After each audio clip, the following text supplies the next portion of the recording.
Baik, Assalamualaikum warahmatullahi wabarakatuh. Bagaimana kabar kalian semuanya? Semoga sehat selalu ya. Pada video kali ini saya akan memberikan tutorial atau cara dalam pemasangan pahat di mesin bubut ini. Di mesin bubut ini ya, mesin bubut yang kecil. Dimana nanti kita memerlukan ada 3 komponen atau 3 part. Yang pertama yaitu adalah pahatnya itu sendiri, pahat mesin bubut ya. Pahat mesin bubut yang setelah diproses tentunya. Kemudian selanjutnya ada bantalan untuk nanti dia menaikkan posisi atau letak di pahatnya ini pada tool post di sini ya, supaya dia nanti center dengan center pointnya lurus. Dan yang terakhir adalah kunci L-nya untuk nanti mengencangkan baut-bautnya di sini supaya menahan dari pahatnya ini supaya tidak lepas atau bergeser saat pemakanan materialnya. Dan untuk video terkait pemasangan material, setting material dan pengaturan kecepatan spindle serta pemasangan cak atau pencekamnya ada di video sebelumnya. Baik, silakan ditonton video ini, silakan disimak dan semoga bermanfaat. Oke, pertama kita nanti akan memasang ya bantalan, kemudian juga pahatnya di tool post di sebelah sini. Nah, yang harus diketahui adalah ketika nanti pemasang pahat, ukuran dari pahatnya ini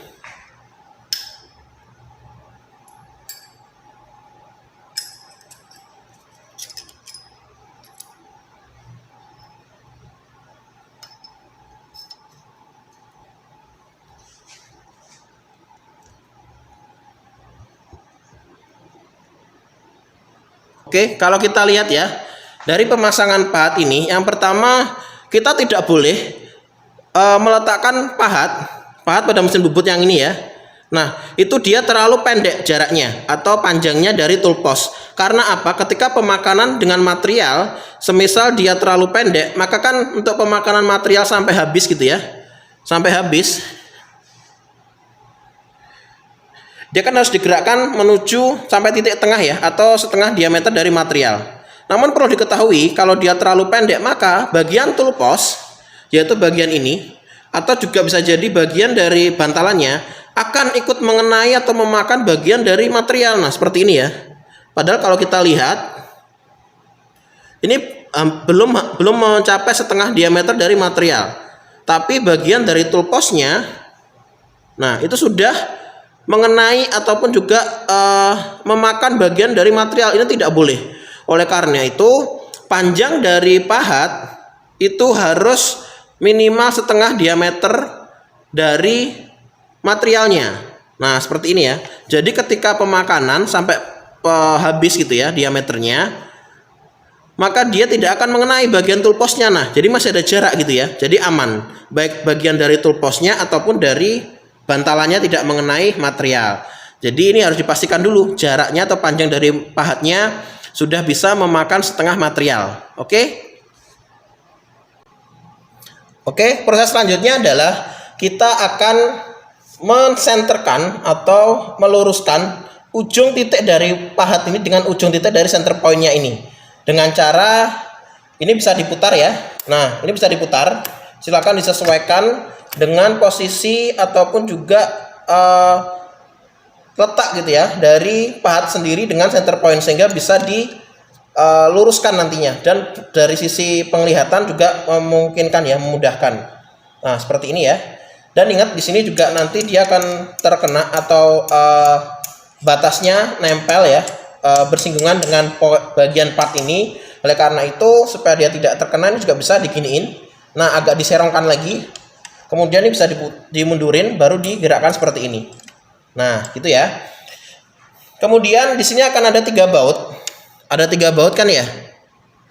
Nah, 3 baut ini itu harus posisinya menekan pada 3 bagian ini ya dari pahatnya.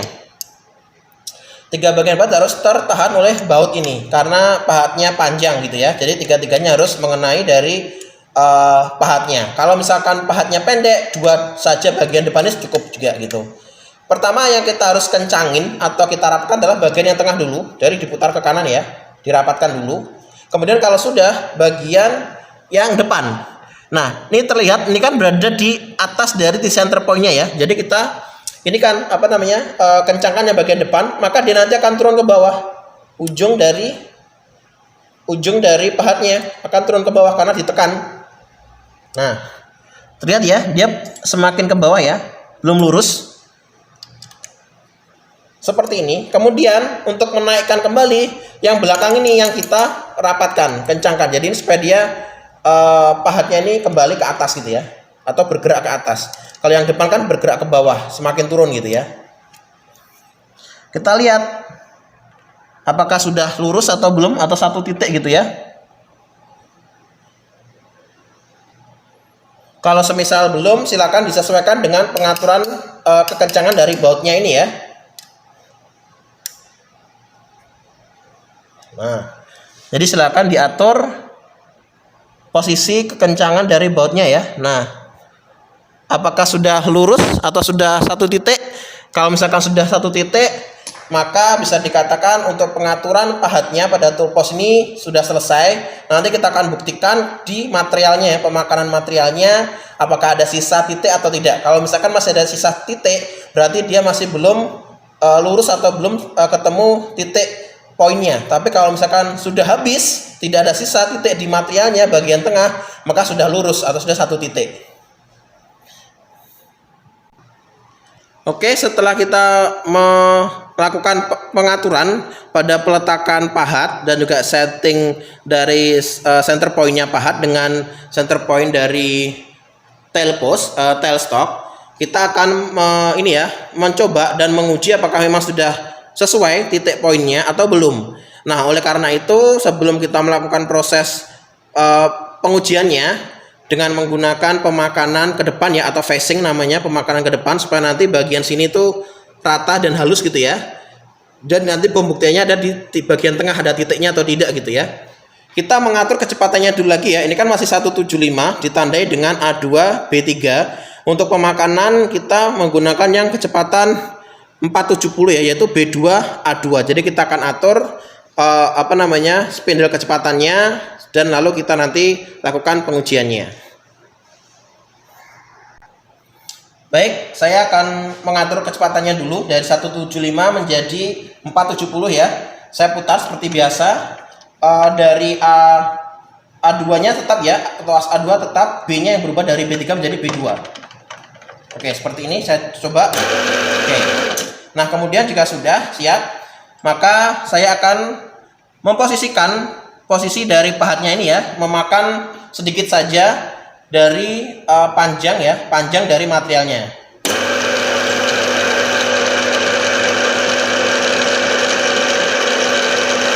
Oke, saya akan melakukan proses pemakanan ya, facing ya, pemakanan ke depan.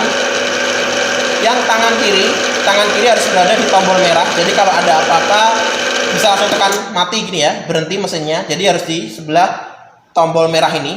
Dan yang tangan kanan mengoperasikan tuasnya untuk maju ke depan. Oke, seperti ini ya proses pemotongannya. Kita bisa lihat ini muncul geram ya, atau sisa-sisa pemakanan dari materialnya, karena proses dari pemakanan dari pahat memakan bagian dari materialnya. Jadi kita lakukan proses pemakanan ke depan ya ini. Nah, kita akan menguji apakah tadi pengaturan pahatnya sudah center point atau belum, sampai nanti kita memakan setengah diameter dari materialnya sampai habis ya. Nah, semisal kondisi kayak gini ya, seperti kayak gini, bagian materialnya menutupi dari pandangan kita dari atas dan juga pahatnya, maka tidak boleh ketika kondisi mesin berjalan kita langsung ambil, tidak boleh, karena bisa berbahaya. Jadi dimatikan dulu baru diambil, misalkan seperti itu. Nah, seperti ini ya. Jangan sampai mesin masih berjalan, spindle masih berputar, tangan kita langsung mengambil, itu bisa bahaya. Terlebih lagi kalau materialnya dari logam, bisa langsung mengenai tangan kita atau menggores seperti itu. Kita lanjutkan. Oke, ini kita tinggal sedikit lagi ya, sampai ke setengah dari diameternya. Sudah selesai. Nah, ini kalau sudah selesai, jangan langsung diputar ke belakang atau mundur.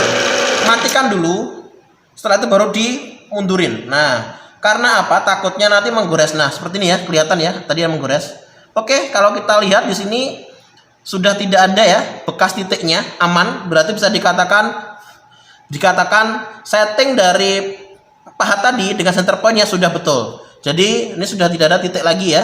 Walaupun mungkin ada semacam sisa, tapi ini bukan titik gitu ya. Dan bisa dikatakan ini juga sudah halus, dinyatakan dengan kalau diraba ini halus ya. Sudah betul, dan ini bisa menjadi titik nol dari panjang dari material ini. Jadi harus diproses facing dulu atau pemakanan permukaan seperti ini sampai halus. Dan juga pembuktian untuk pahatnya sudah lurus atau belum, seperti itu. Oke, pada bagian ini saya akan menunjukkan proses dari penggunaan tuas otomatis ya. Tuas pemakanan otomatis yang di sebelah bawah sini. Nah ini ya, nanti akan kita tekan ke bawah sehingga nanti dia akan melakukan proses pemakanan secara otomatis ke sebelah kiri ya, ke samping ya. Dan untuk jenis pahat ini itu hanya bisa proses pemakanannya ke samping sebelah kiri saja, jadi tidak bisa ke sebelah kanan. Nah, jadi kalau kita tekan tombol on-nya, dia berputar kan ya. Kemudian kita tekan ini ke bawah ya, sampai ceklik gitu ya. Nah, seperti itu. Kita lihat, maka dia nanti akan berjalan sendiri dan melakukan proses pemotongan. Ini tanpa diputar ya tuasnya, jadi tuasnya nanti akan bergerak sendiri. Nah, seperti ini. Dan melakukan proses pemakanan ke samping ya.